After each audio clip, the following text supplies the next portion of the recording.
Hello, I'm Kelsey. Hello, I'm Betty.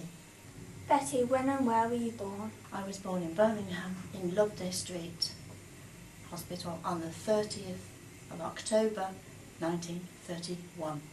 So I am now 80. Tell me about your mother and father. Well, my father worked at the MEM in Birmingham. He was Harold Victor Lee.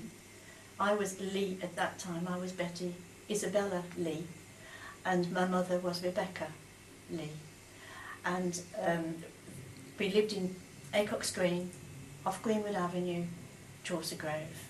And I went to Hartfield Crescent School, all through school, apart from when I was evacuated. Do you remember when war was declared? Yes, it was declared in September, although I was 7 then, because I was 8 in the October. And I do quite clearly remember we'd come back from somewhere, we'd been to a relative, and we came back and it was on the news, on the radio. And then we half expected it anyway, but in September that's when it happened, and I was 7. What happened to you when the war started? Well, we had to be evacuated. The whole school had to be evacuated, and it was to Loughborough. And double-decker buses pulled up at the school. Mums were allowed at the school, and we said goodbye to our mums. Dads were usually at work, but they weren't allowed to come to the station with us. So with our little suitcases, our gas masks and our tags, we were taken to Snow Hill Station. All very excited on the bus, and then everyone went quiet, realised they didn't know when they were going to see Mum again, or Dad again, or school again, or home again. And so we were taken on the train, Snow Hill Station, on the train, and then taken to a centre in Loughborough, where we were all searched for nits and any infection that we might have taken with us. And then from there, people came in and picked a child. And my sister was 4 years older than me. She was 12, and she was not going to have us parted. She insisted that we go together, so we were last to leave the centre. Unfortunately, we weren't registered. I think everyone had had enough by then, because it was quite a long process. And this very, very nice couple took both of us, my sister and I, to their home. And they had one little girl who was younger than me, and I was 8 at this time. And they did make a fuss of us. They made us so welcome, but the little girl got awfully jealous, which she was an only child, and it's very understandable. So after 2 or 3 days, she got fed up of me and gave me a kick. Now my sister was very, very protective of me. So she wrote home to my mother to say that we weren't very happy, or I wasn't very happy. Unfortunately, my sister did not know where we were staying, so she didn't there was no address that she could put on this letter. So when my mother came to Loughborough to see where we were, take us back, no one knew where we were. The centre didn't know, the school didn't know. So they informed the police, and the police were going round Loughborough with a loud hailer for Betty and Elsie Lee. Fortunately, a friend of my sister's knew where we were. So then my mother found us, had a little chat, and decided that we should go home. And that's what we did. We were taken home after about a couple of weeks, that's all. But then I did have to go. I did have to be evacuated again because of the bombing. It was quite bad in Birmingham. And we did have an incendiary bomb in our front garden. When the sirens went, you put the lights out, and we had a candle. So the incendiary bomb went off in the front garden, and candle blew out. Chair I was holding on to fell over, and my mother was outside because she was a warden, so they were very near to us, but nevertheless she wasn't there. My sister was in the kitchen, so I was on my own, this little 8-year-old, but that was very frightening, and so really you feel perhaps you shouldn't be in Birmingham. When you came back to Birmingham, did you have to go back to school? Yes, we did have to go back to school, but we were only half-day schooling because a lot of the teachers had to go to the services, go to war, so that the remaining teachers could do early morning or afternoon. So we had half-day, but we did have sirens even at school. We had an air raid shelter in the playing field, so when the sirens went off in the day, as they did, we had to go to this shelter in the playing fields. We didn't have any bombs round by the actual school. We were very lucky in that respect. But always when we were going home from school, the sirens would go again. So that instead of being able to play out any time, straight down the shelter, and we were there all night in bunk beds, a very smelly Valor stove for heating, and a tin box with all the very special papers in, birth certificates, marriage lines, things like that. And then in the morning, and we'd hear the sirens in the night, then we'd hear the all clear. But there was no point in going back up because the sirens would go half an hour after when another wave of German planes would come over. So in the morning, we would go to the house, wash, eat, and go back to school. And that was how it was for quite a while. My mother, at that time, was working at BSA, and they did ammunitions, and it was quite a big factory, and that was bombed very badly. The night my mother didn't go to work because she wasn't well, BSA took a very large bomb and killed a lot of the workers there. And because the bombing was so bad, they just buried them, and they didn't retrieve any bodies at all. So my mother was very, very lucky to be alive. But she was still a warden and still out fighting incendiary bombs. You didn't put water on an incendiary bomb, you put a sandbag on incendiary bombs. And so that was when my mother decided that we must really leave Birmingham again. My sister didn't go, I did go, but it was with a friend of my mother's. What sort of shelter did your family have? It was an Anderson shelter, and it had to be at the bottom of the garden. It had to be sunk a certain degree, and then it was rounded, soil put on top of that, sandbags on top of that, so that it was well protected from blasts. And you had to go down into the shelter, down little steps into the shelter, and you slept with spiders. But it was really quite dark days, because although you felt fairly safe in this shelter because it was so deep, you could hear the thrum of the German planes. German planes used to thrum, thrum, thrum. It was a very definite sound, and you could tell the difference between our fighters and the German fighters. And there were bombs only, admittedly, in our area. There was only incendiary bombs or fire bombs, but you could hear them exploding, and you didn't have a great deal of sleep. But being young and being protected by parents, you knew that you were fairly safe because your parents were very caring, and being at war was something that I wasn't quite old enough to realise, although it was frightening in some ways. Down deep in this shelter, you felt a certain safeness. The thing is, when my grandfather was building the shelter, he didn't go deep enough, so he had to dig it up again and do it again. He wasn't very happy about that. But it had to be right, and every house was delivered the kit for air raid shelter. Every house had to be inspected that it was the right depth, and the coverings on top with soil, turf and sandbags were in the right place and deep enough to withhold the blast of a bomb that might have gone into your garden. So that was quite an episode in my life, remembering to come home from school, straight down the shelter, not being able to play out. The food that you have now is wonderful. The food we had there was non-existent. So you really, you're very lucky today to be able to have a banana or a chocolate bar or anything like that, because in those days there was nothing like that at all. Not even coupons, food coupons had been developed that quickly, so it was potluck with what you got.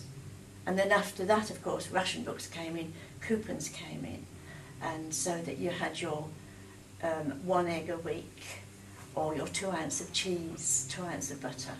Can you imagine now, with 2 ounces of butter for a week, or 1 egg for a week? And that's how we lived. But in spite of the way we lived then, I think that my age group are healthier, because we couldn't eat these foods, these processed foods that you eat today. It wasn't available. And I think that we will live longer. The elderly population is living longer, and I think it's perhaps due to the war, when we couldn't eat all this meat and processed food and things like that. And we did our own gardening as well. What we grew, we ate. And if you didn't grow, you didn't eat very much, because there was nothing in the shops. So in that respect, it was good to grow your own. And it is now, actually. Apart from the air raid shelters, how was the city prepared for air raids?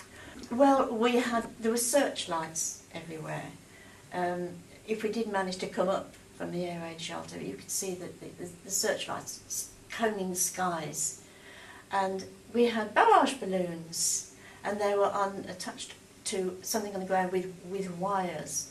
And if the Messerschmitt go into these wires, then it would take a wing off, because they were only light planes. Even our Spitfires were very light planes, although they did a wonderful job.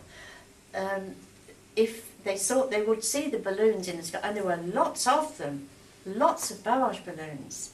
And if they saw them, they would go below them, not realising that they would be into the wires, and that would take them down, and they'd crash. So, which is joy to us, obviously, but poor mother over the other side wasn't so keen. Sorry about that. The ACAT gun in Shirley Road, there's a huge island. It must still be there now. And in the centre of this island, there were 2 ACAT guns, and they were aiming all the time at these planes that came over. And they did bring a couple down, so that they were doing a good job. But we could hear from our air raid shelter, obviously, this ACAT gun going off, and the gunfire did go well into the night, and we heard it well into the night, along with the bombs that were coming down. But they did a good job. But there were 2 of them on that big island in Shirley Road. And I can't remember the name of the... Fox Hollies Road. There's Shirley Road and Fox Hollies Road, and this island is on that there, and that's where the ACAT guns were. You were evacuated a second time. Where did you go to? I went to Malvern. I went with a friend of my mother. She had 2 little boys, and so I went with her. And we were in Malvern for about 2 weeks, and then we moved to Storage. Storage is just slightly outside Malvern, and it was a farm, a sheep farm. And it was very, very quiet, quite a contrast from being in Birmingham. There was a little wood there with a bluebell wood. There was no ACAT guns. There was no barrage balloons. Even though we were very near to Malvern, and Malvern did have a lot of equipment in tunnels underneath the Malvern Hills. There was probably something on top of Malvern Hills, but we didn't hear it, we didn't see it. And I went to a very small country school. And it was that much in the country. There was no cars. I walked a mile to school and back. And all there was in the field were rabbits. And I had clams, and the rabbits would run. And then I was still only 8 years old. And living in the city, I hadn't seen this sort of thing before, and it was quite enjoyable to see all these rabbits, fields and fields of rabbits, and it was on a hill, and as I say, clap their hands and off they'd run. Wait a moment, they'd all be back out again. But there was no cars on that lane. It was very, very quiet, no bombs, very, very peaceful, and I was there for about a year and a half. So it was quite a happy time, quite a happy time. Who did you stay with? Stayed with an elderly couple, Mrs. Bond, Storage. Very large house with a two-way staircase. She was a poorly lady and she stayed in her bedroom, so we didn't see her very often. But it was a big house. There were hens, so we had eggs, and which was a luxury. And there was a long drive to this farm. And I had to walk down this long drive to the gate at the bottom and close the gate because of the sheep getting out. And there was a man that, in a Bentley car, you wouldn't do this in these days, but this man saw a small child walking to school and he picked me up and took me to school. And every morning, this lovely man in a Bentley car, very well-dressed businessman, didn't know his name, he didn't know my name. And he just took me the mile to the school, dropped me outside the village school, but I walked back because I didn't. But for quite some time, you wouldn't do that today. But in wartime, this is what people did. Everyone helped each other. And this man was absolutely, as I said, I didn't know his name, he didn't know mine. But he took me to school every morning. If I wasn't there, he'd wait for me. And if I started walking because he wasn't there, he'd pick me up. But you would never, ever. That was the way war was in those days. Everyone helped each other in any way they could. But it was a very big house and it was a very enjoyable time. I really, loved the woods, loved the rabbits, loved the dog roses all along the lane with no people, just this one Bentley car, which was absolutely lovely. Were you at Mrs. Bond's house on your own? No, Mrs. Hardy was a very good friend of my mother's, and she had two sons, Terry and Roy. So my mother wanted her to take me as well, being the youngest. My sister didn't go, but Mrs. Hardy, Terry and Roy and myself stayed in Mrs. Bond's house, which was a very large house. So we had bedrooms in her house, and we all ate in the same kitchen, but Mrs. Bond obviously did not because she was a poorly lady. So that we lived in this big house. Each had I didn't have my own bedroom, but we all stayed. But Mrs. Hardy looked after us. Mrs. Hardy was house mother, if you like, and she did all the cooking and all the cleaning and the washing and ironing. So she was very good. And I was, as I said before, I was quite happy there. What happened to you when you came back to Birmingham? Well, I went back to Hartfield Crescent School, and I left school when I was 14, and I went to work in a day nursery in Wesley Road, which is now a hotel, I believe. But at that time it was a day nursery, and I worked there for some time. And we took babies from 6 weeks old up to 4.5 years old. And I worked there for about 3 years until I left, mainly to get married. So that was quite a good time. But I do remember before that we had prisoner of war camps. At the top of Greenwood Avenue there was Colonel Walker's orchard, which was taken over by a prisoner of war camp, a German prisoner of war camp. And while I was still at school, I used to walk up just to have a look at the German war camp, and just for curiosity, a child's curiosity. And there was another prisoner of war camp, quite a large one, on Swanhurst Park, the top of Swanhurst Park. And my father-in-law actually managed that. He was Charles Horton, and he managed that prisoner of war camp quite well, actually, but it was quite a big one. I can't remember when it disbanded, but he met a man called Hermann Schicho while he was there, a German, and he was a very nice one, so he took him home occasionally just to give him a bit of relief from the prisoner of war camp. And there he met my husband's cousin, and they married, and they had a son who is now a professor. So, you know, things happened from that prisoner of war camp which were rather good. And although they've both passed on now, his son and I speak frequently, and he is in work now at St Anne's, and he is a professor. Thank you, Betty, for talking to me. I've really enjoyed it. Well, I've enjoyed reminiscing about all this. It's taken some brain power, but it was good to remember. And it's been lovely talking to you, Kelsey. Thank you so much for being so kind. Thank you.